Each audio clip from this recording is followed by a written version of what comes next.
E aí pessoal, tudo bom? Aqui professor Leandro Campos. Vamos aqui corrigir as questões de constitucional. Vamos lá. Então essa primeira questão aqui, de acordo com a atual Constituição de 88, a República Federativa do Brasil, formada pela união indissolúvel dos estados, municípios e Distrito Federal, é um Estado democrático de direito, tendo como um dos seus fundamentos da República, né? Então vai falar da República Federativa do Brasil, país.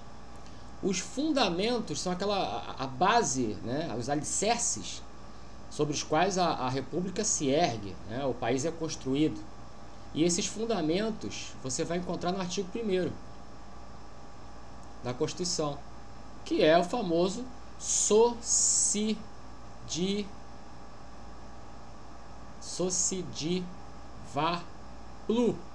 Pô, isso é muito fácil, né? Sociedivalor. Sociedade livre, justa e solidária. Soberania, cidadania, dignidade da pessoa humana, valor social do trabalho e da livre iniciativa e o pluralismo político, né? Então aqui você tem política não, cidadania, letra B, né? É o sociedivalor. Centralismo político, repúdio ao asilo político. Assim, cuidado com esse plu aqui, porque aqui eu já vi questão falando assim, pluralismo partidário. Não é pluralismo partidário, é pluralismo político. O pluralismo político ele vai além dos partidos.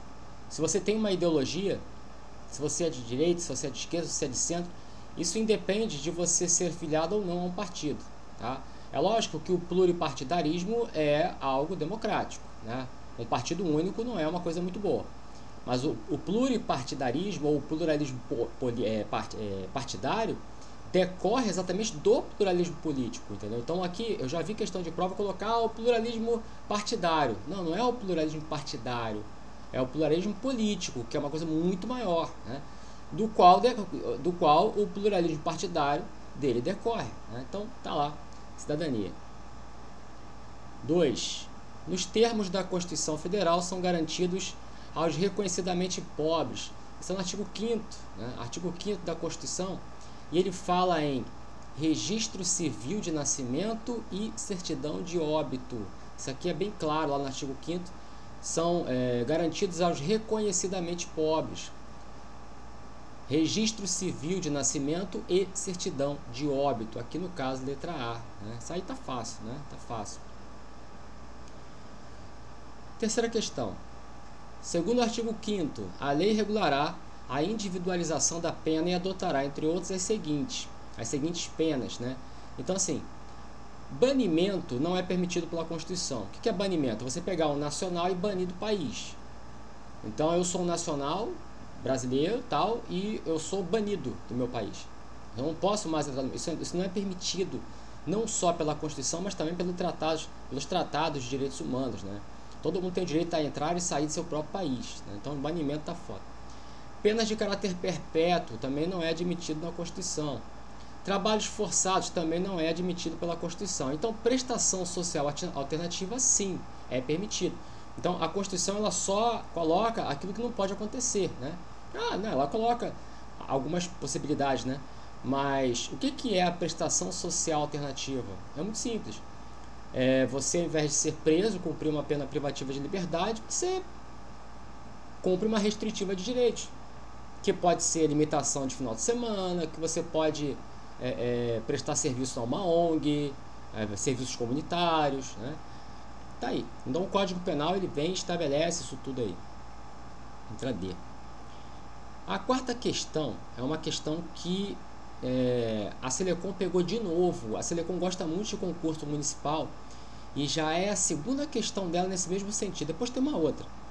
Aqui ela vem perguntando, de acordo com a Constituição de 88, o limite de despesa com a remuneração dos vereadores de um município não poderá ultrapassar o montante de 20%, ou desculpa, 5% da receita do município. Isso aqui você vai encontrar artigo 29, onde que eu tirei 20? Pelo amor de Deus. É artigo 29, inciso 7 da Constituição Federal. Ó, limite de despesa com remuneração de vereadores. Então, o município ele tem o seu orçamento, tem as entradas, e as receitas e despesas. Então, você tem a entrada de IPTU, ISS, né, patrimônio do município que é alugado, né, taxas cobradas, enfim. Você tem toda a receita e tem as despesas. Então, o que a Constituição fala? Olha, o limite de despesa com remuneração de vereadores não poderá ultrapassar 5% do total da receita do município. Então, se o município tem, sei lá, 1 milhão de entrada, né, 1 milhão de receita, lógico que é muito mais do que 1 milhão, mas estou colocando aqui valor simbólico, né? Ele pode pagar até 50 mil, que até parece que 50 mil para dividir entre os vereadores. Lógico que o município ele tem uma receita muito maior, né? Niterói, por exemplo, é uma receita absurdamente grande, né? Então, até no máximo 5% dessa receita total, ela pode ser, ela é atribuída, ela é possível, né? Pagar a remuneração de servidores. Então, já é a segunda vez que a Selecom pergunta isso, hein? Outra aqui também que a Selecom vem direto. Segundo a Constituição de 88, os municípios possuem competências de natureza federativa autônoma e são dotados de capacidade de autolegislação. A autolegislação decorre da autonomia. Uma das competências constitucionais é legislar sobre assuntos de interesse local. Isso aqui vem direto, a Selecom adora perguntar isso, hein? Artigo 30, inciso 1 da Constituição. Tudo que você vier, já é a terceira vez, a segunda ou terceira vez, local, assuntos de interesse local é município, tá? Então, se você vai fazer um concurso municipal aí para Niterói, então é a hora, né? Assunto de interesse local. Tá, beleza. Aí depois vem propaganda comercial, seguridade social, comércio exterior, nada disso. Comércio exterior ao município. 6. Em consonância com a legislação em vigência, a pessoa investida em cargo público, mediante aprovação prévia em concurso público de provas ou de provas e títulos, ou nomeada para cargo de provimento em comissão, é denominada, então olha aqui, pessoa investida em cargo público. Então o cargo público, olha a pegadinha, cargo público, ele pode ser um cargo público efetivo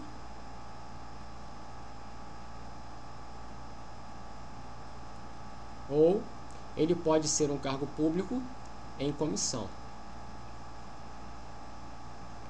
Você sabe a diferença? Se você não sabe, você tem que saber. Eu vou comentar agora. Então, o cargo público efetivo é aquele que, para ser nomeado, você precisa ser aprovado em concurso público e vai gerar estabilidade uma vez aprovado no estágio probatório. Já o cargo em comissão, você não faz concurso para ser nomeado, a nomeação é livre, né? E em compensação, não vai gerar estabilidade, porque é de livre exoneração. Então, cargo efetivo, cargo público efetivo, cargo público em comissão. Quem ocupa cargo público chama-se servidor. Servidor. Pode ser um servidor efetivo ou um servidor em comissão, mas é servidor público, né? Servidor público. E a pergunta vem nessa tentativa de te enganar, porque ela vem o seguinte, ó: a pessoa investida em cargo público mediante aprovação prévia em concurso público de provas ou de provas e títulos, servidor efetivo, ou nomeada para cargo de provimento em comissão, servidor em comissão. Porque a pessoa acha que quem é nomeado para um cargo em comissão não é servidor. É servidor, sim, é servidor. A pessoa, no caso, servidora, né? Servidora. A pegadinha é essa, que a pessoa... Ah, mas um particular, ele pode ser nomeado para um cargo em comissão? Pode. Ele será servidor? Será servidor. Vai receber remuneração. Vai ter que obedecer o estatuto dos servidores. Está sujeito a punições disciplinares. Então é servidor. Só a diferença é que ele não paga. Ele não faz concurso para ser nomeado e também não vai gerar estabilidade. É de livre nomeação e livre exoneração. Ele pode ser mandado embora a qualquer momento. O servidor efetivo é que vai gerar estabilidade, aquela coisa toda. Mas ambos ocupam cargos públicos. Teve uma pegadinha de uma prova muito antiga. Há muito tempo que eu não vejo essa pegadinha, mas se eu fosse da banca eu ia botar. A pegadinha era o seguinte: Para ocupar o cargo público existe necessariamente a aprovação em concurso. Para ocupar um cargo público, você precisa necessariamente ser aprovado em concurso público? Não. Você pode ocupar um cargo público em comissão, sendo você um particular, uma vez que você foi nomeado livremente, sem concurso. Então, é uma pegadinha boa, né? É uma pegadinha boa. Então, para ocupar cargo público, pode ser através de concurso ou livre nomeação. Já deu o que falar. Vamos para frente. 7. A administração pública municipal se estrutura a partir de princípios básicos estabelecidos na Constituição Federal. Além disso, o servidor público deve observar a seguinte determinação. Ele vem perguntando em direito constitucional coisas sobre direito administrativo, porque no seu programa da Guarda de Niterói, ele vem assim, tá? De constitucional.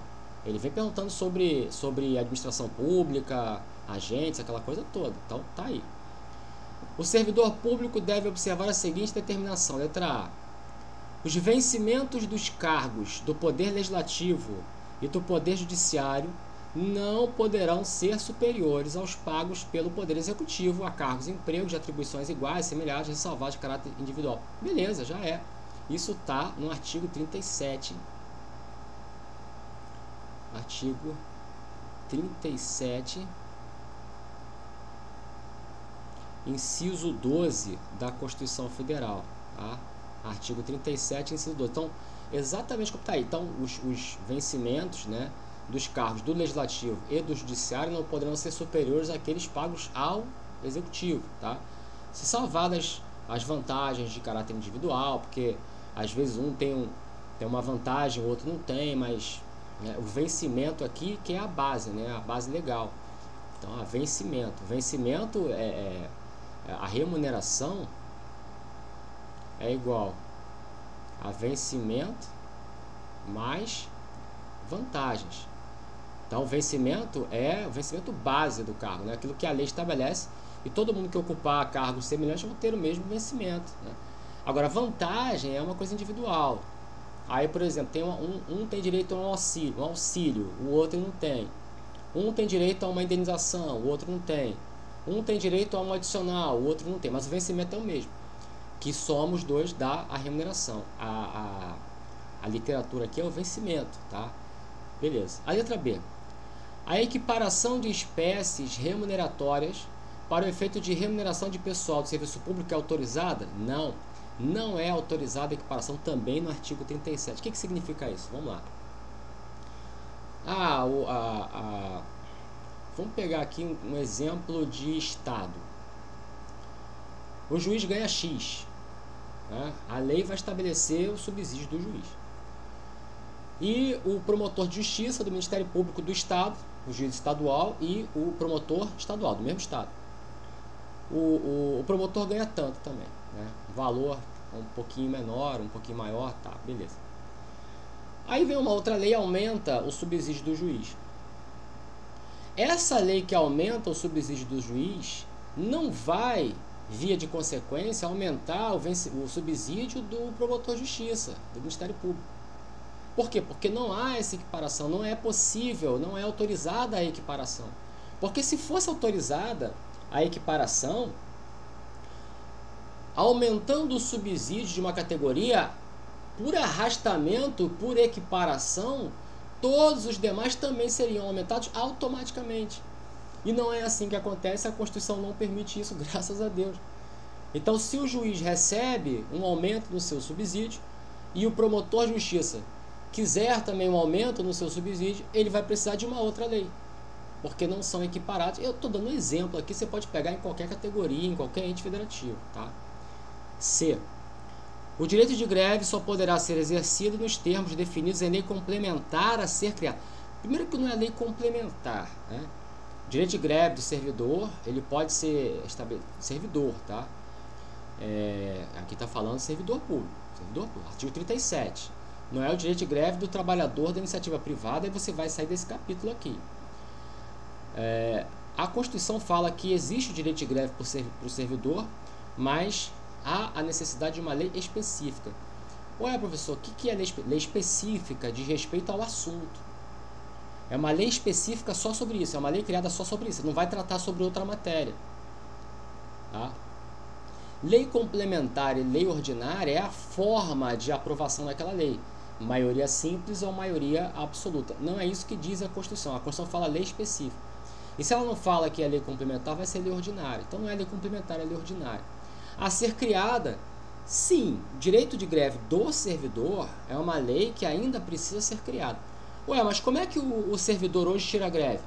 Tira a greve por uma construção jurisprudencial em que o direito está previsto na Constituição e o judiciário, assim determinou no julgamento, STF, no julgamento, dizendo, está na Constituição, ele tem que exercer. Mas o Legislativo não fez a lei ainda da greve do servidor.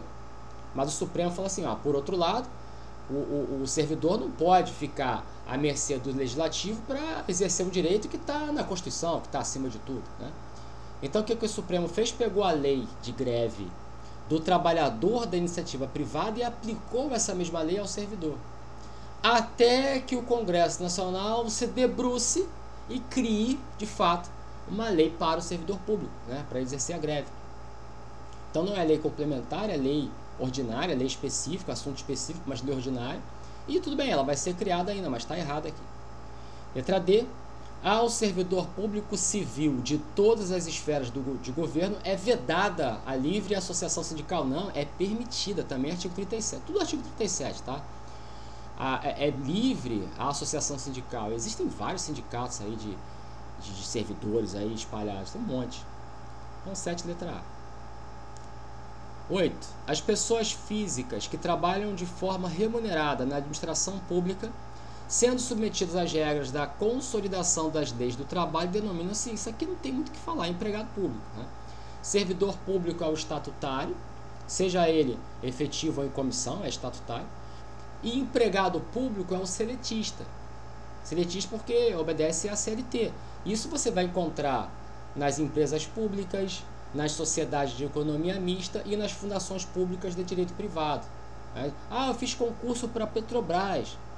A Petrobras é sociedade de economia mista. Você vai ser o quê? Seletista, empregado público. Mas eu fiz concurso, pode ser mandado embora? O concurso é uma forma de admissão. A partir do momento que você é admitido ali, dali para frente é CLT. Então o concurso não quer dizer que você vai ter estabilidade. O concurso é a forma de escolha. São lá empregados públicos. 9. Henrique Ilau é economista e pretende apresentar projeto de pesquisa para estudar os contornos da Federação Brasileira, com foco nos municípios. Nos termos da Constituição Federal, existe um teto de fatos, na verdade, teto de gastos, E a Câmara Municipal não gastará mais. Outra questão que a Selecom pega direto. A Câmara não gastará mais do que 70% da sua receita com folha de pagamento. Uma coisa é a outra questão. A receita do município como um todo pode gastar até 5% dessa receita para pagar o vereador. Agora, a Câmara Municipal, especificamente falando, a Câmara, a folha da Câmara, ela não pode gastar mais de 70% da sua receita. A receita da Câmara, agora não é a receita do município. A Câmara Municipal faz parte do município, ela tem a sua receita, que vai somar as demais receitas é a receita do município. Agora a receita da Câmara, ela só pode gastar até 70% da sua receita para pagar pessoal, para pagar aí sua folha de pagamento, Isso artigo 29A.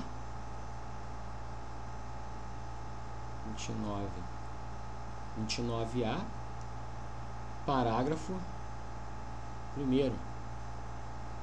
Parágrafo 1º. 29A, parágrafo 1º. Beleza. Então grave isso aqui, já é a segunda ou terceira vez que eu vejo essa questão aqui da Selecom. Eles adoram concurso municipal. A segurança pública é exercida para a preservação da ordem pública e a incolumidade das pessoas e do patrimônio. Esse objetivo deve ser garantido pelo seguinte órgão que está taxativamente previsto no rol constitucional, no capítulo que trata da segurança pública. Então, estou perguntando qual é o órgão previsto taxativamente no rol que a Constituição estabelece no seu capítulo destinado à segurança pública. Primeiro, onde está isso? Artigo 144. Artigo 144, com certeza vai cair alguma coisa do 144 para você. No 144 você tem o rol taxativo: Polícia Federal, Polícia Rodoviária Federal, Polícia Ferroviária Federal, polícias militares e Corpo de Bombeiros Militares, polícias civis e polícias penitenciárias. Polícia penal, tem a penitenciária aqui, me confundindo. Polícia penal. Então vamos lá: Polícia Federal, Polícia Rodoviária Federal, Polícia Ferroviária Federal, as polícias civis, polícias militares e Corpo de Bombeiros Militares e polícias penais. Esse é o rol. Esse é o rol. Ah, professor, a Guarda Municipal está no 144? A Guarda Municipal, ela está no 144, mas não está neste rol do inciso 1, 2, 3, 4, 5 e 6. A Guarda Municipal está num dos parágrafos lá embaixo, dizendo que os municípios, se eles quiserem, eles podem criar suas respectivas guardas municipais. Então, a Guarda Municipal está no capítulo destinado à segurança pública? Tá, beleza. Mas ela não está no rol taxativo previsto no artigo 144, que são esses que eu falei. Olha a pegadinha. Então, aqui se encontra a Polícia Ferroviária Federal. E cuidado com polícia penitenciária, que até eu falei, polícia penal, né, que foi acrescentada mais recentemente. Então, essa pergunta aqui é uma pergunta muito boa de cair no concurso da guarda. Porque o cara já vai, a Guarda Municipal está no 144. Está no 144, mas lá embaixo, num dos parágrafos, e não no rol estabelecido, né, no rol ali, Polícia Federal, Rodoviária Federal, Ferroviária Federal, Polícias Civis, Polícias Militares e Corpo de Bombeiros Militares, polícias penais. Tá bom. Beleza? Fico por aqui, um abraço, tchau, tchau.